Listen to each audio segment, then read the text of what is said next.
তখনও জাগনি, যখন জোহর হেলায় খেলায় কেটেছে আসর, মাগরিবের ওই শুনি আজান, এখনো জামাতে হওরে শামিল, এখনো এসাতে আছে স্থান, বাজিছে দামামা বাদরে আমামা, শির উঁচু করি মুসলমান, দাওয়াত এসেছে নয়া জামানার, ভাঙা কেল্লায় উড়ে নিশান। আলহামদুলিল্লাহ বলেন। আমাদের জীবন হলো নামাজ, জীবন আগে না নামাজ আগে? কে বলেছেন? কে বলেছেন?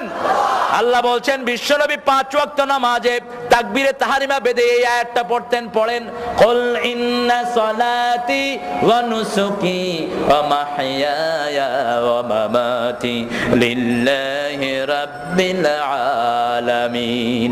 বলো আমার নামাজ, আমার কুরবানি, আমার জীবন, আমার মৃত্যু সবটা কার জন্য দিলাম?